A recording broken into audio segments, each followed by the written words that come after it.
अस्सलामुअलैकुम बाळको धोरण 2 આપણું તારીખ 12/1/2021 આપણે આકારો વિશે શીખવાનું છે। તો આપણે આગળના વિડીયોમાં પેજ નંબર 43 નું આપણે આકારો શીખવાડ્યા હતા। ચોરસ કોને કહેવાય, લંબચોરસ કોને કહેવાય, ત્રિકોણ કોને કહેવાય, વર્તુળ કોને કહેવાય, લંબગોળ કોને કહેવાય, અર્ધવર્તુળ કોને કહેવાય। તો આ રીતે આપણે આગળના વિડીયોમાં આપણે આકારો વિશે થોડું ઘણું શીખ્યા હતા। આજે વધુ જોઈશું પેજ નંબર 44 ઉપરનું। તો જુઓ 3 નંબરથી જુઓ આપણે કયો આકાર આપેલો છે આપણને, સામસામેની બાજુઓના માપ સરખા છે। તો એ કયો આકાર થયો? તો એ ચોરસ કહેવાય। અને શું કહેવાય? ચોરસ કહેવાય। સામસામેની બાજુઓના માપ સરખા છે। પછી એની બાજુમાં જુઓ આકારોના નામ તમારે નીચે ખાલી જગ્યામાં લખવાના છે। એની બાજુમાં કયો આકાર છે? વર્તુળનો અડધો ભાગ, એટલે એને શું કહેવાય? અર્ધવર્તુળ। અર્ધવર્તુળનો આકાર આપણને અહીંયા આપેલો છે। આપણે લીંબુ કાપીએ છીએ ત્યારે લીંબુનો અડધો ભાગ જે હોય છે, વચ્ચેથી લીંબુ કાપીએ તો એનો આકાર અર્ધવર્તુળ બને છે। તો અહીંયા કયો આકાર આપણને આપેલો છે? તો અહીંયા અર્ધવર્તુળનો આકાર આપણને આપેલો। તો આને કયો આકાર કહેવાય? તો આને અર્ધવર્તુળ કહેવાય। પછી એની બાજુમાં જુઓ કેવો આકાર છે? લંબગોળ। ગોળ છે પણ લંબગોળ, અને ગોળ ન કહેવાય, લંબગોળ કહેવાય। ખેંચાઈને પહોળું થયેલો આકાર છે તો એને શું કહેવાય? તો એને લંબગોળ કહેવાય। ખેંચાઈને લાંબુ તથા પહોળું થયેલું વર્તુળ છે તો એને આપણે લંબગોળ કહીશું। તો આકાર કયો છે? તો લંબગોળ છે। પછી પાછું એની બાજુમાં કયો આકાર આપેલો છે આપણને? અર્ધવર્તુળ। વર્તુળ નથી પણ અડધું વર્તુળ છે, એટલે એને શું કહેવાય? અર્ધવર્તુળ કહેવાય।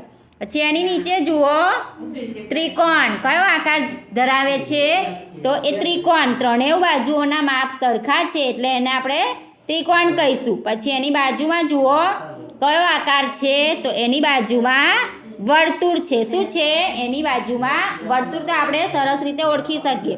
ગોળ વર્તુળ હોય એટલે જે સંપૂર્ણ ગોળ હોય છે એને આપણે વર્તુળ કહીએ છીએ। પછી એની બાજુમાં પણ કયો આકાર છે? તો એના જેવો જ આકાર છે, વર્તુળ। પછી એની બાજુમાં કયો આકાર છે? તો લંબચોરસ છે। કયો આકાર ધરાવે છે? તો સામસામેની બાજુઓના માપ સરખા છે તો એ લંબચોરસ થયો। કયો આકાર થયો? તો લંબચોરસ। આ રીતે આકારોને ઓળખીને એના નામ તમારે ખાલી જગ્યામાં લખવાના છે। હવે જુઓ પ્રશ્ન 2। કૌંસમાં આપેલા શબ્દોમાંથી યોગ્ય શબ્દ વડે મને ઓળખી મારું નામ લખો। કૌંસમાં શબ્દો આપેલા છે અને આપણને ઉપર પ્રશ્ન પૂછેલા છે, એ વાંચીને એનો જવાબ આપણે જે યોગ્ય હોય એ લખવાનો છે। તો જુઓ નંબર 1, મારે 4 બાજુઓ છે, બધી બાજુઓના માપ સરખા છે। કૌંસમાં આપણને 2 શબ્દો આપેલા છે, ત્રિકોણ અને ચોરસ। તો બધી બાજુઓના માપ સરખા છે, એ કયો આકાર છે? તો એ ચોરસ છે। ત્રણેય બાજુઓના માપ સરખા છે તો એ ત્રિકોણ છે, પણ મારે 4 બાજુઓ છે અને બધી બાજુઓના માપ સરખા છે તો એને આપણે ચોરસ કહેવાય। પછી 2 નંબરમાં જુઓ મારે 4 બાજુઓ છે, સામસામેની બાજુઓના માપ સરખા છે। તો લંબચોરસમાં પણ 4 બાજુઓ આવે છે પણ એના માપ સામસામેની જે બાજુઓ હોય છે એના માપ સરખા હોય છે તો એને આપણે લંબચોરસ કહેવાય।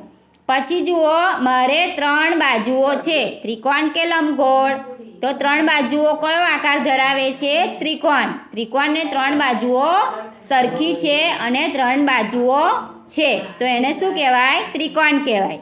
આપણને કૌંસમાં 2 શબ્દો આપેલા છે, એક સાચો છે અને એક ખોટો છે। તો આપણે સાચો હોય એ સામે ખાલી જગ્યામાં લખવાનો। હું સંપૂર્ણ ગોળ છું। 4 નંબરનું જુઓ, હું સંપૂર્ણ ગોળ છું। ચોરસ કે વર્તુળ? તો સંપૂર્ણ ગોળ કયો આકાર ધરાવે છે? વર્તુળ। તો એને શું કહેવાય? વર્તુળ કહેવાય। હું ખેંચાઈને લાંબુ તથા પહોળું થયેલું વર્તુળ છું। લંબચોરસ કે લંબગોળ? આપણે આગળના વિડીયોમાં શીખ્યા ને કે લંબગોળ કોને કહેવાય?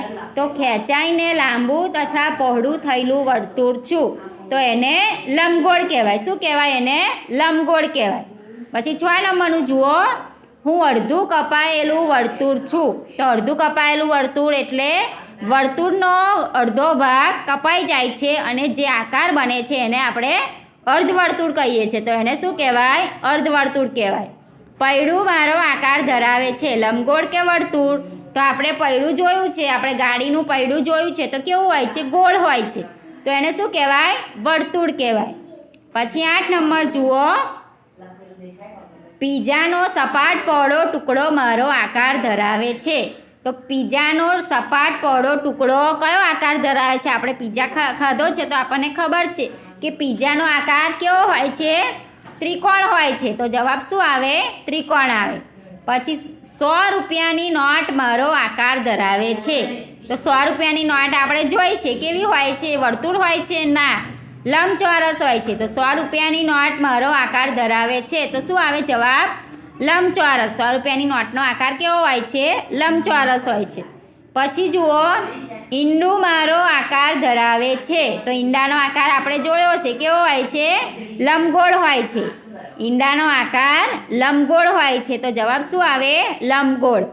પછી જુઓ, હાથ રૂમાલ મારો આકાર ધરાવે છે. તો આપણો હાથ રૂમાલ આપણે જોયો છે, કેવા આકારનો હોય છે? ચોરસ હોય છે. કેવો હોય છે? ચોરસ. તો જવાબમાં ચોરસ આવશે. પછી જુઓ 12 નંબરનું, અડધું કાપેલું લીંબુ મારો આકાર ધરાવે છે. લીંબુ હોય છે એને આપણે અડધું કાપીએ છીએ, તે કયો આકાર ધરાવે છે? લંબચોરસ કે અર્ધવર્તુળ? તો અડધું કાપેલું લીંબુ મારો આકાર ધરાવે છે. તો જવાબ શું આવશે? અર્ધવર્તુળ.